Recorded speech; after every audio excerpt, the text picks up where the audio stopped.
Devil পালিয়ে যাওয়ার পরে আপনারা হান্ট শুরু করেছেন। এটা আসলে নাটক, জনগণকে আইওয়াশ করা। জনগণের পেটে অন্তর্বর্তীকালীন সরকার লাথি মেরেছে। বৈষম্য বিরোধী ছাত্র আন্দোলনের শিক্ষার্থীরা আক্রান্ত হওয়ার পরে অপারেশন ডেভিল হান্ট শুরু হয়েছে, কিন্তু আমরা এখনো সেনাবাহিনীর কাছে আশ্রয় নেওয়া 626 জনের অবস্থান সম্পর্কে জানি না। কোথায় সেই রাঘব বোয়ালরা?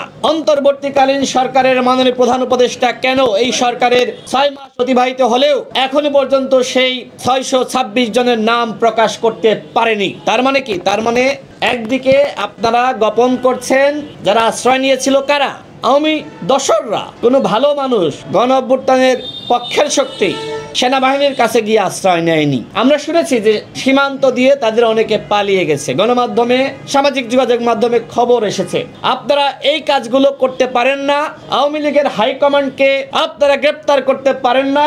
আপনারা তাদেরকে পালিয়ে যেতে সহযোগিতা করেছেন। অন্যদিকে আপনারা এই অপারেশন ডেভিল হান্ট শুরু করেছেন।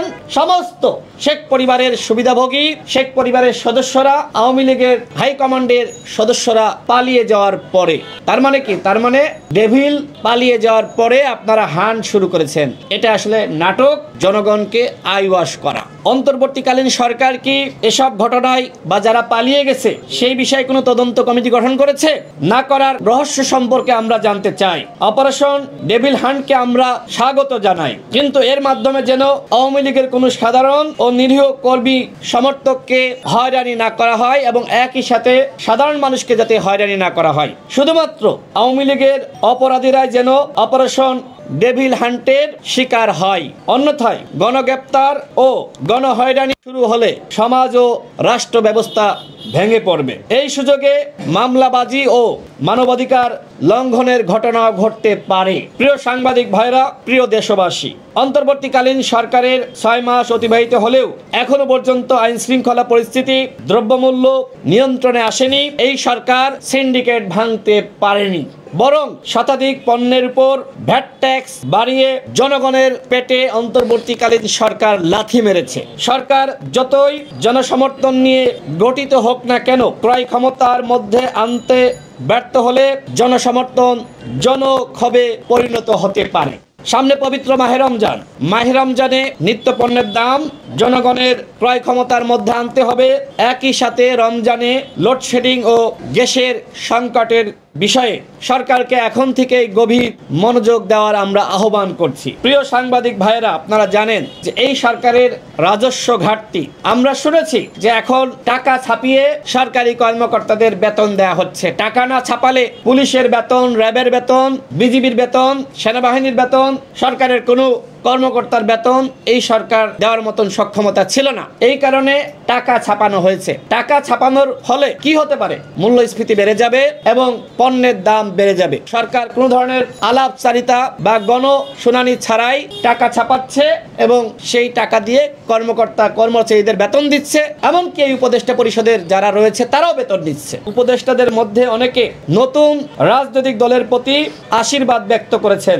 নতুন দল যারা করতে চায় তাদের বিভিন্ন কর্মসূচিতে উপদেষ্টারা ধারাবাহিকভাবে অংশগ্রহণ করেছেন। বিএনপির কোনো কর্মসূচিতে কোন উপদেষ্টা গিয়েছে? গণ অধিকার পরিষদের কোন কর্মসূচিতে গিয়েছে? তাহলে নতুন যারা দল গঠন করতে চায় তাদের কর্মসূচিতে এই উপদেষ্টারা যাওয়ার কারণটা কি? তাদেরকে জনগণের কাছে তুলে ধরা।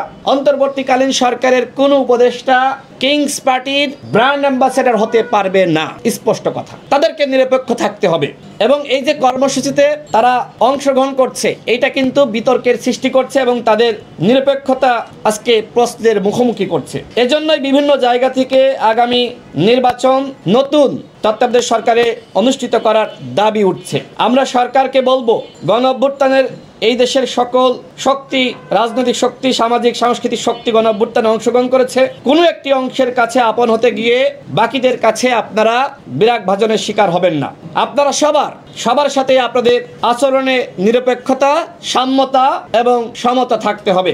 নতুন যারা দল গঠন করতে চায় আমরা তাদেরকে সাধুবাদ এবং স্বাগত জানাই। গণ অভ্যুত্থানের আগে যে সংবিধান ছিল সেখানে উল্লেখ করা ছিল যে কোনো নাগরিক বা সংগঠন তারা চাইলে রাজনীতি করতে পারবে, স্বাধীনভাবে সভা সমাবেশ করতে পারবে এবং দল গঠন করতে পারবে। আমরা নতুন দলকে স্বাগত জানাই। তবে এই উপদেষ্টাদের পৃষ্ঠপোষকতায়, সহযোগিতায়, আশীর্বাদে নতুন কোনো দল গঠিত হলে এই উপদেষ্টারা নিজেদের বর্তমান অবস্থা এবং আস্থা ভরসা জনগণের কাছে হারাবে। কেন্দ্রীয়ভাবে মাননীয় প্রধান উপদেষ্টার সাথে দেখা করে আমরা গণহত্যার বিচার, গণহত্যাকারীদের গ্রেপ্তার এবং আওয়ামী লীগকে নিষিদ্ধের দাবিতে মাননীয় প্রধান উপদেষ্টার কাছে গণ অধিকার পরিষদের স্মারক লিপি আমরা তুলে দিব।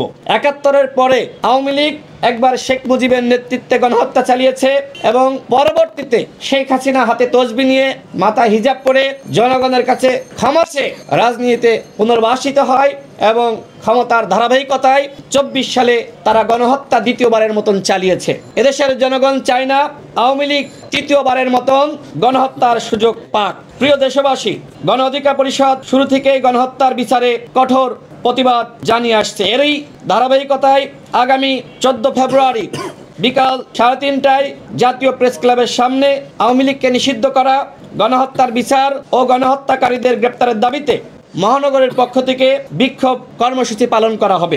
এছাড়া জনগণকে গণহত্যার বিচারে আরো বেশি সোচ্চার এবং সম্পৃক্ত করতে দেশব্যাপী আগামী 12 ফেব্রুয়ারি থেকে 18 ফেব্রুয়ারি পর্যন্ত লিফলেট বিতরণ এবং গণসংযোগ কর্মসূচি সারা দেশে পালন করা হবে।